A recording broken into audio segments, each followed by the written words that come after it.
नमस्कार, मैं हूं आपके साथ शिप्रा झा और आप देख रहे हैं न्यूज़ 18 बिहार झारखंड का डिजिटल प्लेटफॉर्म। बीजेपी ने जब 1985 में पहली बार बृह मुंबई में महानगर पालिका चुनाव लड़ा तो कभी सोचा नहीं होगा कि उनका कभी मेयर भी मुंबई में बनेगा। हालांकि पहले चुनाव में प्रदर्शन बहुत अच्छा नहीं रहा था। इसके बाद 1992 के बीएमसी चुनाव में सिर्फ 14 सीटें जीती तो शिवसेना के साथ मिलकर आगे बढ़ना शुरू किया। अब 41 साल बाद पहली बार बीजेपी का बीएमसी में मेयर बनने जा रहा है। ठाकरे परिवार का मुंबई का किला आखिरकार ढह गया है। बीएमसी की नई बॉस अब बीजेपी है। बीएमसी की 227 सीटों के शुक्रवार को आए परिणाम ने ठाकरे ब्रदर्स को चौंका दिया। बीजेपी ने 89 सीटें जीतकर बता दिया कि मुंबई में अब उनकी बादशाहत होगी। बीजेपी का वोट प्रतिशत 45.22 रहा और बीजेपी के साथ चुनाव लड़ने वाली एकनाथ शिंदे की शिवसेना के खाते में 29 सीटें आई। महायुति ने चुनाव में 118 सीटें जीतकर बीएमसी में मेयर पद अपने नाम कर लिया।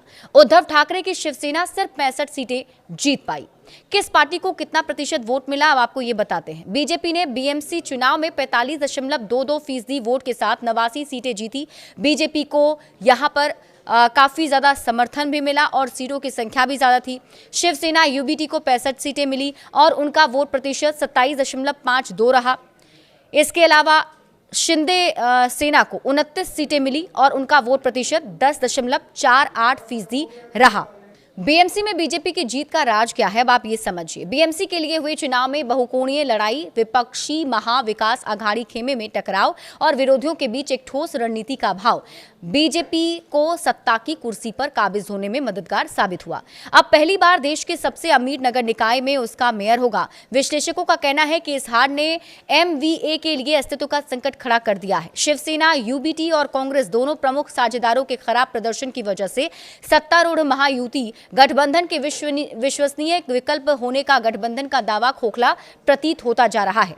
बिना धनुष बाण के मुमकिन नहीं बीजेपी का मेयर। देश की सबसे अमीर महानगरपालिका बीएमसी के नतीजे लगभग साफ हो चुके हैं। बीएमसी 89 सीटों के साथ सबसे बड़ी पार्टी बनकर उभरी है, लेकिन असली कहानी उन 29 सीटों में छिपी है जो एकनाथ शिंदे की शिवसेना ने जीती है। आंकड़ों का गणित ऐसा उलझा है कि बिना शिंदे के धनुष बाण के बीजेपी का मेयर बनना नामुमकिन है। बहुमत के लिए 114 का आंकड़ा चाहिए। बीजेपी के पास 88 सीटें, यानी उसे अभी भी 26 और पार्षदों की जरूरत है। शिंदे की 29 सीटें ही बीजेपी को सत्ता की कुर्सी तक पहुंचा सकती है। बीएमसी चुनाव के नतीजों ने मुंबई की राजनीति की पूरी तस्वीर बदल दी। भारतीय जनता पार्टी ने इस महाजंग में ऐतिहासिक जीत दर्ज कर देश की सबसे अमीर महानगर पालिका पर अपना परचम लहरा दिया है और इस बड़ी जीत के साथ अब सबकी नजरें इस सवाल पर टिकी है कि मुंबई का अगला मेयर कौन होगा। चुनाव प्रचार के दौरान मुख्यमंत्री देवेंद्र फडणवीस ने बेहद प्रभावशाली और रणनीतिक बयान दिया था। मुंबई का अगला मेयर हिंदू और मराठी होगा। अब जब नतीजे बीजेपी के पक्ष में आए हैं तो फडणवीस का ये वादा केवल एक राजनीतिक बयान नहीं बल्कि बीजेपी के लिए एक बड़ी चुनौती और अवसर भी बन गया है। मुख्यमंत्री ने स्पष्ट किया कि स्थानीय पहचान और क्षेत्रीय गौरव को बढ़ावा देना कोई संकीर्ण राजनीति नहीं बल्कि संवैधानिक अधिकार है। बीएमसी चुनाव 2026 के नतीजों में भारतीय जनता पार्टी सबसे बड़ी पार्टी बनकर उभरी है। मुख्यमंत्री देवेंद्र फडणवीस के मेयर हिंदू और मराठी होगा वाले बयान के बाद पार्टी के भीतर उन चेहरों की चर्चा तेज हो गई जो इस कसौटी पर खरे उतरते हैं। कई नाम हैं जो इस रेस में आगे चल रहे हैं, लेकिन देखना होगा कि बीजेपी मुहर किस नाम पर लगाती है। बड़े अपडेट्स के लिए आप जुड़े रहिए न्यूज़ 18 बिहार झारखंड के साथ।